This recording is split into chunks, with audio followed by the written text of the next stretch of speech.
Update. Am I the a-hole for losing it and calling my father a weak, pathetic man in front of his family? Original post. My father has always been against any confrontation or arguments. He is extremely passive, refuses to stand up for himself and avoids any conflict. If someone isn't paying attention while walking and bumps into him, he insists it's his own fault. If his employer would mess up his salary, he wouldn't bother fixing it. If a mechanic didn't properly repair his car, he would just accept it as it is. This unfortunately resulted in a tumultuous childhood with my insanely narcissistic mother. She controlled his every move. She got him to quit his job and be a locked-in stay-at-home dad. She had him do every chore. She insulted him at every step. She cheated on him relentlessly and even brought affair partners into our home. She enjoyed making his life miserable every day, and he never questioned it. My extended family, God bless them, were there for me so many times as much as they could be. They tried for years to make my father leave, but he never budged. When she would direct her anger onto me in the form of screaming, insulting, or general demeaning, my father never once fought the guts to stand up for me or support me. When I was a kid, if I cried to Dad about something Mom did or said to me, he would sweep it under the rug or just insist I forget about it. Heck, he would even try and justify it. As I grew older, it really set in for me how messed up this was. My mother gladly kicked me out of the house when I was 18, and my father just sat there and looked sullen. Didn't say a damn thing. I joined the Air Force almost immediately and got stationed on the other side of the country. The dynamic was awful, and I could have easily gone down the incel route, if not for therapy and the amazing people I met along the way. It took years for me to get in a better mental space. I was filled with hatred. My mother left my father 2 years after I got stationed and utterly destroyed my father in a divorce. She was killed a year later in a DUI with one of her affair partners.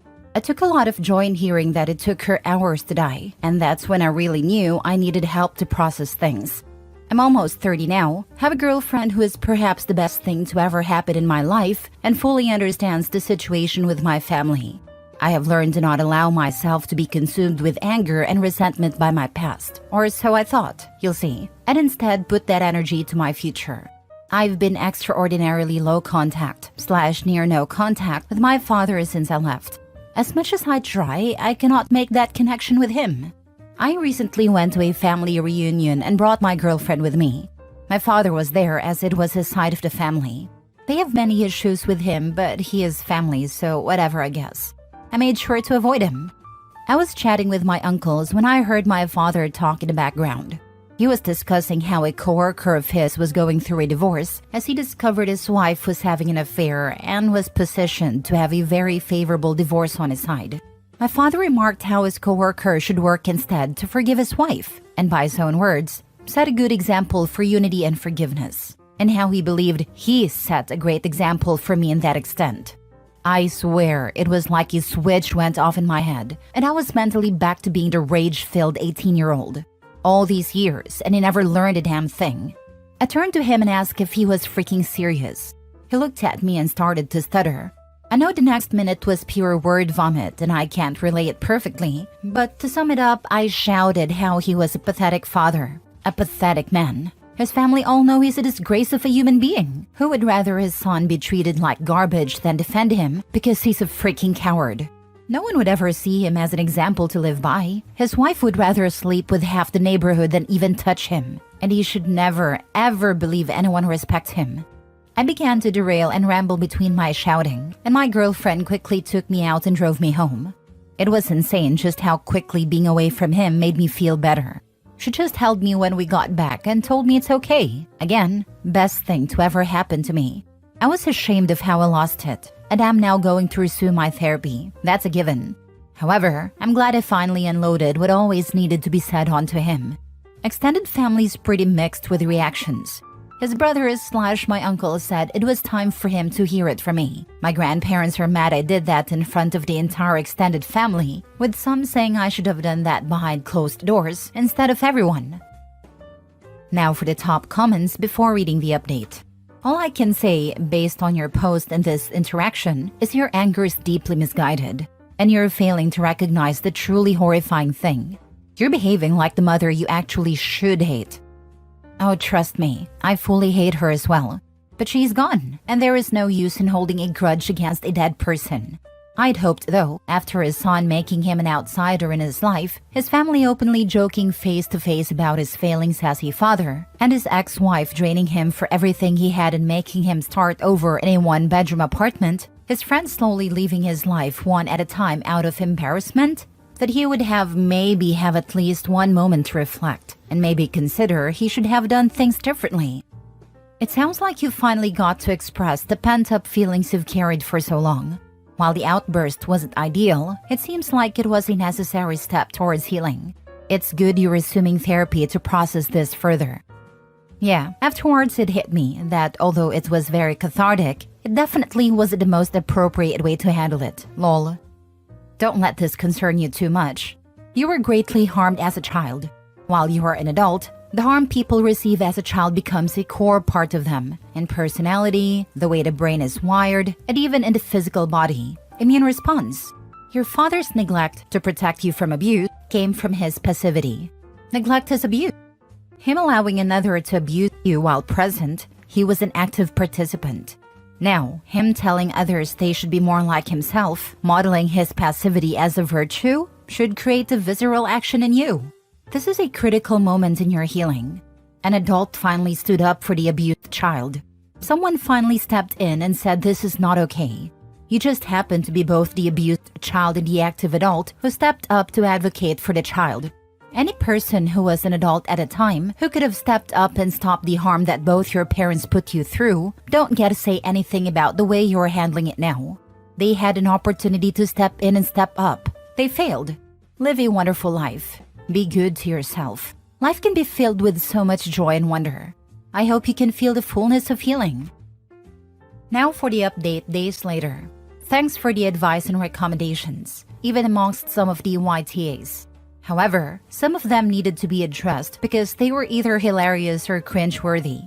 1. Some of them were very angry and they kind of confused me at first, until I saw their comments further down or saw their profile and saw rants about double standards, or complete non-sequitur ramblings about women.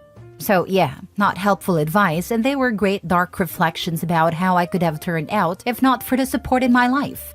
2. Some attempted to portray my dad as a humble, kind, caring, sensitive old man who I'm just being a big bully to. This was a very good insight into how enablers of abuse get away with so much in today's world because so many people forget how they are part of the abuse themselves. 3. Some were attempting to mentally dissect me or have a gotcha moment with me to pull apart my story. That was generally asinine, and I had to step away from those before they asked for my cranial measurements or something. So it was pretty much immediately when I was up the next morning that I realized I needed to resolve the events of last night. I first spoke to my girlfriend and gave a sincere apology for having her see me like that. She reassured me that nothing was wrong. She'd known me for years and has always known me to be level-headed and understands why I kinda snapped. She herself has a history of dealing with narcissistic family, so she absolutely understands the dynamic. She only really told me that it would be best to work on spending time around my extended family, since my father will always be there. I told her don't worry, I'm immediately going to talk to them afterwards to figure that out. So that part's fine. Looked like kind of an ass in front of her, but I'm making sure that doesn't happen again. I also informed her my intentions to resume my therapy just to keep myself steady, which she was happy to hear. I called my grandparents and sincerely apologized as well for putting such a sore dent into their family reunion, that it wasn't appropriate, and while I still feel it felt good to say that to him, it should have been in private and not in front of everyone. I also told them that going forward, as much as I love spending time with them, since the family always hangs out in one group that my father will always be in, for now until I can handle being around him, I need to distance myself occasionally, until I feel comfortable interacting. I told them that I am nor would I ever be establishing an ultimatum or demands of them, and that either way I need to step back. I guess during my apology and explanation, I was kind of just going on a tangent, because my grandfather interrupted me to calm down. He told me that after I left, people kind of separated or slowly started leaving, and they eventually were able to talk to my father one-on-one. I guess seeing me have such a freak out resulted in my grandmother having a mini freak out of her own, when she started talking to my father, resulting in her kicking him out. While I have a great relationship with both, my grandmother has always been extra protective of me, so seeing me that way must have set off a fire on her. My grandfather then said that it has become a bit of an open family secret. My father is failing. His brothers taunt him about it and generally don't have a great relationship with him. And for my grandparents, it's always just and easy. But seeing me the other day and how it still affects me so much has really sunk in for a lot of people that it was really bad. They began to try and say sorry if they didn't do enough, which I very adamantly retorted that they did more than what anyone could have expected. It was very emotional for a minute, but culminated in them telling me that they have decided to distance themselves from my father for the time being, and have given him the ultimatum that unless he has a deep introspective and regularly goes to therapy, that distance may become permanent. My extended family, I've been told, are going to try and reach out or call or whatever, but I asked them if they could relate to them that it's not necessary, and that I'm fine, and I'm sorry for them as well for ruining the day. Which again, they told me I shouldn't apologize for being hurt. Since then, extended family have sent some messages, with the general consensus that it's okay, with some older members complaining about my lack of respect towards my father. And finally, I texted my father hoping to meet at a local coffee shop and have a final talk. I met him and he didn't look good. I think his parents staring into him finally got the message through. I had so many things I could have said, but I instead asked him first thing if the coworker he gave the advice to took it well. He just said that neither him nor several coworkers interact with him anymore. I asked him if he truly 100% believes that every single thing he did for me as a child was for my benefit. He didn't really say anything. I then finally asked if he has any regrets for how I was treated as a child, and if he thinks he ever did anything wrong. He looked utterly defeated and just mumbled that he could have done more. I could have poked and prodded and could have gone on another rant, but instead I told him this should be goodbye, and I hope he gets the help he needs. I think finally unloading my frustrations was what I needed to finally be able to move on and find peace. I absolutely need to keep on track for therapy and admit that a public whining moment isn't okay, but I should be fine. Even if Opie doesn't hate his father, he surely doesn't respect him, and it's hard to maintain any kind of relationship like that. The fact that not even his son respects him has to be one hell of a wake-up call. It's likely that the dad was telling himself that despite everything he went through, the mother's abuse, he's still a good person, and he still did the right thing by not divorcing her. He's convinced himself that because it's too painful to acknowledge that his choices directly led to the abuse of a child for years. People lie to themselves about stuff all the time to keep themselves going. A kind of self-delusion. While this can help you cope in the short term, it handicaps you and prevents you from accepting your own mistakes and learning from them, becoming a better person and growing emotionally. You see this from cheaters all the time. It was a mistake. It's true love. I found a soulmate. We have a special connection. We were drunk and got carried away. My spouse was happier not knowing. I didn't want to hurt them, etc. Rather than admitting their own flaws, figuring out their own shortcomings that led them to do something so callous to someone they claim to care about, and then taking steps to rectify them. When his own son came out and emphatically said otherwise, other family members and his own mother kicked him out, it had to have made it much harder for him to keep up his delusion. Hopefully this means he'll stay away a bit, and Opie can continue to have a relationship with the rest of his relatives. I don't particularly care what becomes of the father, as with all people who abuse or enable the abuse of children. I just hope he stays away and doesn't do further harm. Opie's well-being is far more important. The father did abuse Opie. Neglect counts. And watching your kid be abused and doing nothing about it counts as neglect. This father sounds emotionally dead. This goes beyond cowardice or passivity. There is something deeply wrong with his emotional stability to be this empty. His white-knuckling through life, just allowing things to happen to him. I was thinking the same. What happened? Honestly, I hate conflicts and confrontations too, and I'm working on my wimpiness. But at least I get angry if only on the inside. I'm so curious about his thought process. Last story. Am I the a-hole for bringing up mother-in-law's finances at a family gathering after she constantly brings up mine?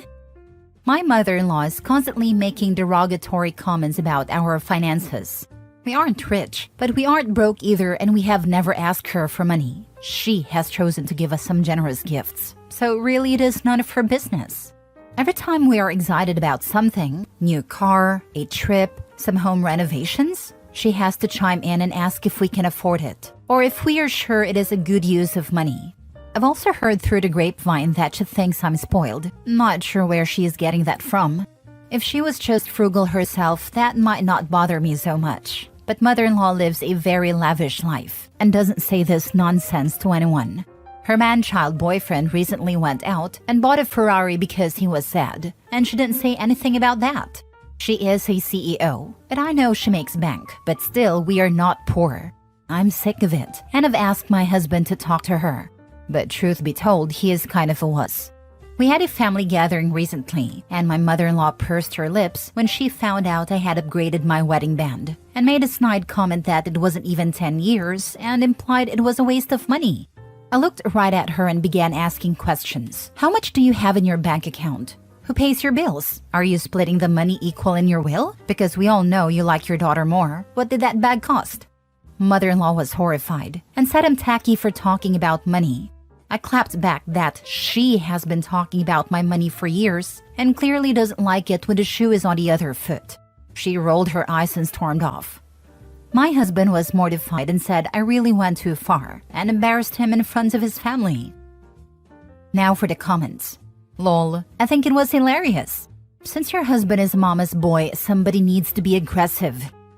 Now you're mortified? She's been embarrassing me for years in front of family, and you've done nothing. Shut her down or get ready for more of this. Not the a-hole. But really, I hope you're prepared to deal with this for life, because it sounds like your husband is his mother's emotional surrogate, who would still be with her if it weren't for you, and your husband hands his balls to her when she's around.